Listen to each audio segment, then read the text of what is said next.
ये class next portion of the lecture is about the rotational mechanical system with the gears. ठीक है, अभी तक हमने डिस्कस किया rotational mechanical system, different components and the problems on the rotational mechanical systems, and then we have discussed the inspection method to write down the equations, differential equation for the translational mechanical system and rotational mechanical system कि हम लोग कैसे inspection method को use करके, जैसे कि formulas discuss किए आप लोगों के साथ, उसको use करके कैसे हम लोग write down कर सकते हैं directly equations को। Okay, the next portion is about the gear. What is the gear system? तो गेयर सिस्टम के बारे में आप लोगों को क्लियरली आइडिया, थोड़ा सा आइडिया होगा। इवन बाइसाइकिल यूज करते हुए, कार को यूज करते हुए, मतलब जब भी whenever we talk about the rotational mechanical system, और वो ऐसा सिस्टम हो रोटेशनल मैकेनिकल सिस्टम जिसमें मोटर यूज कर रहे हैं ड्राइव करने के लिए उस मैकेनिकल सिस्टम को, उस रोटेशनल मैकेनिकल सिस्टम को, तो वहां पर हम यूज करेंगे गेयर्स को। ठीक है, तो gear system it provides the mechanical advantage to the rotational mechanical system, and secondly it is a mechanical mechanism। क्या है? It is a mechanical mechanism that is used to transmit the power। ठीक है, ये एक mechanical mechanism है जो कि use होता है टू ट्रांसमिट द पावर। ठीक है, इसमें बिल्कुल ऐसे ही है बाइसाइकिल की तरह के, जिसमें एक इनपुट ड्राइव है और एक आउटपुट ड्राइव है, और एक इनपुट ड्राइव जो है वो दूसरी लोड को भी क्या करिए, ड्राइव करिए। So it is use to match the driving systems with the load. अगर हम लोग बाइसाइकिल की एग्जांपल लें तो उसमें भी हमारे पास इसी तरह से ही होता है। लाइक सिस्टम के एक हमारे पास ड्राइव है जिसे हम कहते हैं input drive gear, and second is the output drive gear that is called as a gear 2। अब इसका फायदा क्या है? बेसिकली जो गियर सिस्टम है वो क्यों यूज करते हैं? It provides the trade off between torque and speed. होता क्या है कि अगर हम फॉर एग्जांपल किसी हाइट पे जा रहे हैं तो वह हमें क्या चाहिए, स्पीड कम चाहिए लेकिन टॉर्क जो है वो ज्यादा चाहिए। अब अगर हम स्ट्रेट रोड पे मूव कर रहे हैं, वहां हमें क्या चाहिए, एक स्टेबल या एक लेवल्ड रोड पे जा रहे हैं, तो वहां हमें स्पीड ज्यादा चाहिए और टॉर्क क्या चाहिए, कम चाहिए। अब इस तरह के सिस्टम में जहां पर आपने एक सेटिंग करनी है बिटवीन टॉर्क एंड स्पीड, वहां पर जो गियर सिस्टम है उसका बहुत ज्यादा एडवांटेज है। ठीक है, गियर सिस्टम को यूज करने का, कि आपने गियर को यूज करके वहां पर क्या करेंगे, इसकी एडजस्टमेंट कर लेंगे बिटवीन टॉर्क एंड स्पीड। ठीक है, तो इफ वही बार बार अगेन कि अगर हाइट पे जा रहे हैं तो उसके लिए हमें क्या चाहिए, ज्यादा टॉर्क चाहिए, स्पीड कम चाहिए। अगर एक बैलेंस रोड पे, लेवल रोड पे जा रहे हैं तो हमें क्या चाहिए, स्पीड ज्यादा चाहिए, तो लेस टॉर्क चाहिए। तो बेसिकल जो एडवांटेज है गेयर सिस्टम का, it provides the trade off between torque and speed.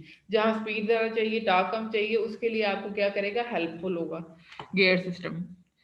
ठीक है, इसकी कुछ मैथमेटिकल एक्सप्रेशन है, इसको राइट डाउन करेंगे, इसको नोट करेंगे सबसे पहले कि कैसे इसको सॉल्व करना है। ठीक है, अच्छा इसमें थोड़ा सा, एक तो ये कि बुक में नहीं है, ये आपकी टेक्स्ट बुक से नहीं है, this is from Norman S nice book. Secondly मैंने आपको बताया था कि आपकी टेक्स्ट बुक में तो ये चीज़ इंक्लूडेड ही नहीं है, लेकिन सम टाइम जो एक्सटर्नल है वो इस तरह का क्वेश्चन आपको दे सकता है। अगर हम mathematical modelling of mechanical system की बात करें तो उसमें रोटेशनल भी आएगा, उसमें ट्रांसलेशनल भी आएगा, और उसमें रोटेशनल विद गियर भी आएगा। ठीक है, तो इसलिए जो आपको लेक्चर में कवर हो रहा है जितना पोर्शन, वो करना आप लोगों के लिए ज़रूरी है। उतने पोर्शन जब फिर जो भी न्यूमेरिकल में से रिलेटेड डाटा आपके पास नोट्स में जो मैं आपको प्रोवाइड करूंगी, उसमें जो डाटा अवेलेबल होगा उन सारे न्यूमेरिकल्स को भी आप लोगों ने सॉल्व करना है। अच्छा, अब इसकी थोड़ी सी एक्सप्लेनेशन है, इसको आप लोगों ने ज़रा देखना है कि इसको कैसे हम लोग करते हैं। इसकी अंडरस्टैंडिंग होना बहुत ज़रूरी है, क्योंकि इसमें कहीं कहीं ना कहीं कन्फ्यूजन हो जाती है कि गियर सिस्टम क्या है या उसकी समझ नहीं आ रही। अच्छा, अब ये देखें ज़रा कि एक हमारे पास क्या है, इनपुट ड्राइव। अच्छा, इनपुट ड्राइव है और दूसरी हमारे पास क्या है, आउटपुट ड्राइव। अच्छा, अब ये हमारे पास क्या होती है कि एक ड्राइव पर ये आपको थोड़े से स्लॉट से नजर आते हैं, इनको हम कहते हैं teeth of the drive, teeth of gear. ठीक है, क्या यूज करेंगे word teeth, teeth of gear. Like ये देखें, इसके पहले ऐसे टीथ, नंबर ऑफ टीथ। अब हमने ये देखना है कि इनपुट ड्राइव पे कितने टीथ हैं और आउटपुट ड्राइव पे कितने टीथ हैं। तो हम लोग इसकी असेंबली ऐसे करते हैं कि एक हमारी जो ड्राइव है, इसमें इनपुट ड्राइव, इसमें नंबर ऑफ टीथ अगर आप देखें तो इसका रेडियस कम है और इसका जो रेडियस है वो ज्यादा है और इसके जो नंबर ऑफ टीथ हैं वो भी ज्यादा है। इसका मतलब क्या है कि N1 जो है वो N2 से क्या है, ग्रेटर है। मतलब N1 जो आपके पास इनपुट ड्राइव गियर 1 है, इसके नंबर ऑफ टीथ्स कितने हैं, N1। और जो नंबर ऑफ टीथ्स हैं सेकेंड गियर गियर 2, इसके नंबर ऑफ टीथ्स कितने हैं, N2। अब इन दोनों में क्या डिफरेंस है, N1 में और N2 में। N1 और N2 में ये डिफरेंस है कि N1 जो है वो लेस है नंबर ऑफ टीथ, और N2 के जो टीथ हैं, सॉरी ग्रेटर नहीं है, लेस है। ठीक है, N1 के जो टीथ हैं वो कम है और N2 के जो टीथ हैं वो हमारे पास क्या है, ज्यादा है। सिमिलरली जो R1 है that is the radius for gear 1, और R2 जो है ये है, this is the radius for gear 2। अच्छा, what is the T and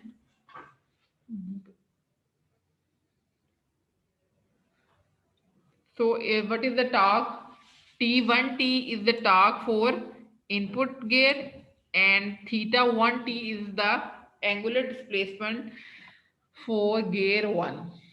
Similarly, theta 2, it is the torque for gear 2 and theta 2T is the angular displacement for the gear 2. अच्छा, इसमें थोड़ी सी जरा अंडरस्टैंडिंग की जरूरत है। इसमें बेसिकली हम लोगों ने रिलेशनशिप देखना है। What is the relationship, relationship क्या है?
So theta 1,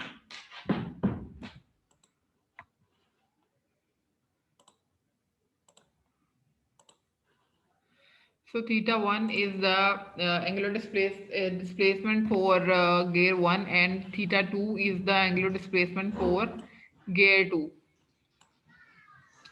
अच्छा, अगर सपोज करें कि जो आपके पास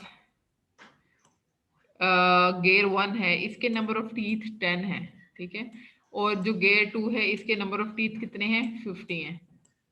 सपोज करते हैं हम, ठीक है, क्योंकि हमारे हमने क्या है, हमारे पास स्ट्रक्चर है कि हमें क्या बता रहा है कि जो गेयर 1 है इसके नंबर ऑफ टीथ कम है और गेयर 2 जो है इसके नंबर ऑफ टीथ जो है वो ज्यादा है। तो if it having the number of teeth 50 और उसके हमारे पास नंबर ऑफ टीथ कितने हैं, 10। अच्छा, जब ये 10 इसकी 10 कंप्लीट होने के बाद, 10 टीथ कंप्लीट होने के बाद क्या मतलब है कि इसके एक रोटेशन कंप्लीट होगी, ठीक है, गियर 1 की। तो जब इसके पूरे 50 टीथ जो हैं वो कवर हो जाएंगे तो इसका क्या मतलब है, मतलब यहाँ से अगर 1 से स्टार्ट किए और जब आप 50 पे आ जाएंगे तो क्या हो जाएगी, एक रोटेशन कंप्लीट हो जाएगी। अच्छा, जब इसकी 10 गियर 10 टीथ हुए तो इसकी तो एक रोटेशन कंप्लीट हो गई, लेकिन ये क्या हुआ कि लेकिन इसका हमारे पास क्या हुआ, इसके तो सिर्फ अभी 1/5 पार्ट कवर हुआ है, अभी इसके इसके इसके भी ऑब्वियसली 10 ही कवर हुए होंगे और इसके भी 10 कवर होंगे, लेकिन इस 10 में इसकी रोटेशन कंप्लीट होगी लेकिन इसकी भी रोटेशन कंप्लीट नहीं हुई। इसका क्या मतलब है कि ऐसी गियर जिसके नंबर ऑफ टीथ कम है, जितने नंबर ऑफ टीथ कम होंगे उतनी उसकी क्या होगी, उसकी एंगुलर डिस्प्लेसमेंट क्या होगा, ज्यादा होगा। और सिमिलरली जितना हमारे पास टीथ जिस गियर के ज्यादा हैं उसका एंगुलर डिस्प्लेसमेंट क्या होगा, कम होगा। ठीक है, जितनी उसकी रोटेशन ही कम होगी, जितने टीथ कम होंगे उसकी रोटेशन जल्दी कंप्लीट हो जाएगी और उसकी स्पीड ज्यादा होगी, और जिसके टीथ ज्यादा है उसकी रोटेशन कंप्लीट होने में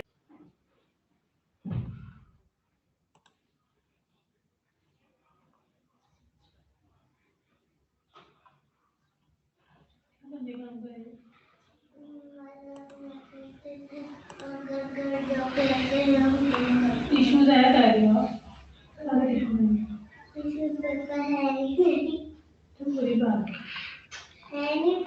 अच्छा, ऐसे गियर जिसके हमारे पास टीथ जो है वो कम है, उसका एंगुलर स्पीड ज्यादा होगी। अगर इस रिलेशनशिप को देखें, अगर हम ये इस